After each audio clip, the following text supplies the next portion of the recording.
बहुत बहुत आभारी हूँगा। तो हम ये कहना चाहते हैं प्रधानमंत्री जी को कि आप ये कुर्सी छोड़ दो तो हम आपके बहुत ही आभारी होंगे। हम यहाँ से इस मंच से कहना चाहते हैं। तो कहते RBI की रिपोर्ट भी आती है कि जो जो राज्य दे रहे हैं कि हमारे देश पे एक न धन का बोझ पड़ेगा। हम ये पूछना चाहते हैं जो ये महोत्सव करते हैं सारे, इतने कांड ये करते हैं, इतना ये खर्चा करते हैं, अगर वो ये बंद कर दें तो इस बात की कोई वो नहीं है कि पक्के होंगे, कौशल वाले भी पक्के होंगे, ठेकेदार भी पक्के होंगे। तो ये तो इनको अपने जो खर्चे हैं इनके जो नंबर 2 के खर्चे हैं, फालतू के खर्चे हैं। और कहते हैं जी गीता पढ़ो पेंशन की आस न करो। प्रधानमंत्री की बात मैंने ये सुनी है, गीता पढ़ो पेंशन की आस न करो। तो तुम क्यों करते हो आस? तुम तो सारे देश को लूट रहे हो और हमारे को कहते हो जो कि 35 साल जिन्होंने नौकरी की है, 40 साल नौकरी की है, धक्के खाए हैं, उनको कहते तुम पेंशन पर।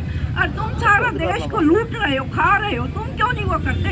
तुम अपना कुर्सी छोड़ो, हमारी पेंशन भी होगी, सारा कुछ होगा। देखो हमने हमारे जो ये साथी हैं कैसे ये देश को चला के देखेंगे।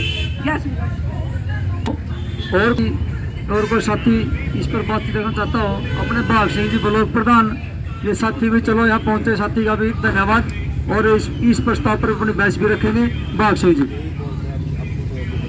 आदरणीय आज इस सत्र के अध्यक्ष जी व मेरे जितने भी सीनियर नेतागण यहाँ पर पहुँचे हैं साथियों, सभी का धन्यवाद है साथियों। तो मैं तो साथियों एक बात कहना चाहता हूँ इस तरह के माध्यम से, इस मंच के माध्यम से कि आज कच्चा कर्मचारी बहुत ही मुसीबत में है साथियों।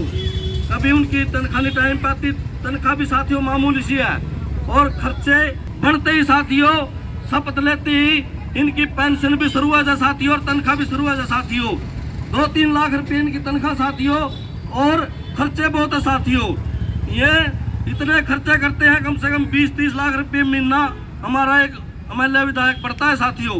और जनता के बीच में हमें जाना पड़ेगा, जनता से समर्थन लेना पड़ेगा कि जो ये लूट मार है साथियों, जो इन सरकारों ने की हुई है।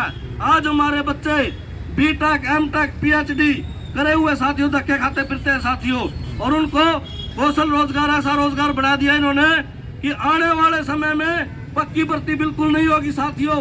जनता के बीच में जाकर के हमें बताना पड़ेगा कि ये बिल्कुल नाश करने वाली सरकार है साथियों। और इन्होंने नाश कर दिया। PhD, MPhil करे हुए बच्चे ऐसे घूम रहे साथियों। आज तक भी इन्होंने कोई भर्ती नहीं की है साथियों। हम तो ये कहना चाहते हैं कि जनता को जागरूक होना पड़ेगा, कर्मचारियों के साथ समर्थन कर्मचारियों का देना पड़ेगा और इनकी पॉलिसी को समझना पड़ेगा साथियों। नहीं तो ये हमारे जो विभाग बचे हुए हैं उनको भी ये बेच देंगे साथियों। इनकी नीति है साथियों, कभी ये धर्म पे, कभी ये किसी पे, हमारे मतलब जनता के बीच में जाते हैं और उनको बेगा लेते हैं साथियों। आपने घोषणा पत्र में क्या क्या वादे लेकर के आई थी सरकार? भैया हम इतने कर्मचारी, पहले तो जो कच्चा कर्मचारी है उसको पक्का करना चाहिए, उसके बाद जो पक्के कर्मचारी हैं साथियों उनकी पेंशन लागू होनी चाहिए साथियों। क्योंकि जो नई पेंशन है साथियों, अगर हम इसको वापिस करके पुरानी पेंशन लागू करें तो साथियों बहुत पैसा भी बचता है सरकार के पास। सरकार को इसमें कोई लॉस नहीं है साथियों, लेकिन सरकार की नीयत में खोट है साथियों। सरकार देना नहीं चाहती, इस बात को हमें समझना पड़ेगा साथियों। धन्यवाद जी। 2-3 प्रस्ताव इकट्ठे रख दी बात। पिछला प्रस्ताव भी जो था उसकी भी रख दी, कच्चे कर्मचारी उसकी भी रख दी साथी। चलो धन्यवाद साथी का। और कोई साथी के लिए साथियों? तो मैं अध्यक्ष महोदय जी जो स्पीकर उधम सिंह राठी जी से अनुरोध करूंगा, पता रखें वो इस मुद्दे